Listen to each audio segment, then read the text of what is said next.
organ vericileri, yaptığınız şey çok değerli, çok kutsal bir şey. Bir sevdiğinize, bir canınıza bir can daha kattınız. Bunun için tüm nakil ekipleri olarak, kendi ekibimiz olarak ve şahsım adına bu anlamda sizlere çok teşekkür ediyoruz. Çünkü bir hayat kurtardınız. Bu başarılı ameliyattan sonra sizlere bazı önerimiz olacak yeni hayatlarınızla ilgili.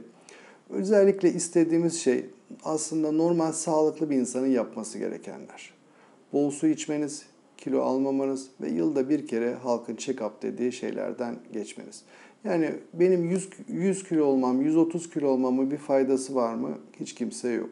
Günde 2 paket sigara içmemin bir faydası var mı? Bunun hiçbir kimseye faydası yok. Düşüneceğiniz tek şey bu. Hastaneden taburcu olurken 45 güne kadar vericilerimize kanuni olarak istirahat raporu verme hakkımız var.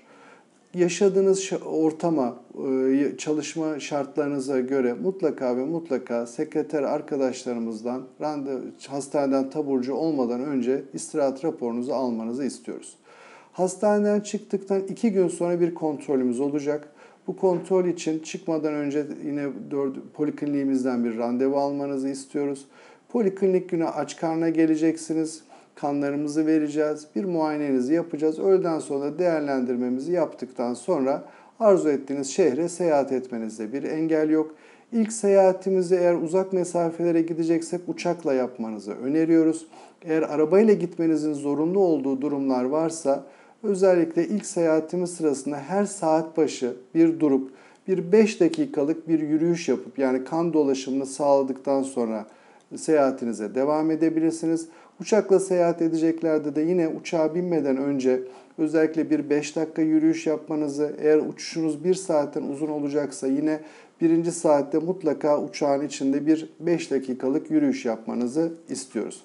Sigara içmeyi hiç kimseye önermiyoruz. Aynı şekilde size de önermiyoruz. Tekrar başta söylediğim gibi kilo almak bizim için önemli. Çünkü bahçe büyüdükçe işlerimiz çok zorlaşacak. Bu sadece bağışladığınız organ için değil, vücuttaki tüm organlar için işler zorlaşacak. Yaş ilerledikçe ek hastalıkların çıkma olasılığı arttığı için mutlaka ve mutlaka kilo dengenizi korumanızı, eğer kiloluysanız da kilo vermenizi mutlaka istiyoruz. Dikişleriniz yaklaşık olarak 1. ay civarında alınacak. Bu dikişleri yaşadığınız şehirde almanızda bir engel yok. Pansumanlarımız bizim hastanemizde acil serviste ya da başka şehre giderseniz yine acil servislerde yapılacak. İlk başlarda pansuman biraz sık yapılacak ama daha sonra pansumana bile ihtiyacınız yok denecek.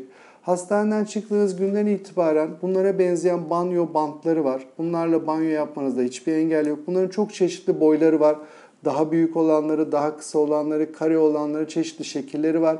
Kendi kesi yerinize uygun olanı aldıktan sonra bunlarla banyo yapabilirsiniz. Bunlar tek kullanımlık.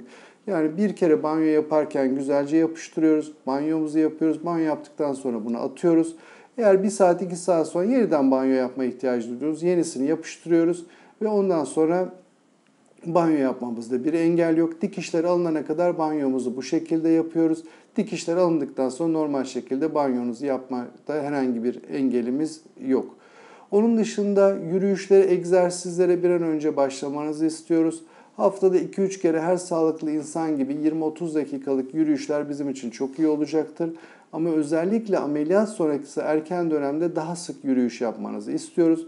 Bu yürüyüşlerinizi böyle tempolu şekilde yapmanızı istiyoruz. Hızlı hızlı yürüyeceğiz, yorulduğumuz yerde duracağız, nefesleneceğiz bir 3-5 dakika. Ama orada bir direk dükkan, ağaç belirleyeceğiz, geriye döneceğiz. Ama ertesi gün 1-2 adım daha ileriye, 1-2 adım daha ileriye giderek her gün arttıracağız. Özellikle ameliyat sonrasındaki hemşire arkadaşlarımızın verdiği böyle üflemek için kullandığınız 3 tane topun olduğu triflu dediğimiz cihazlar var.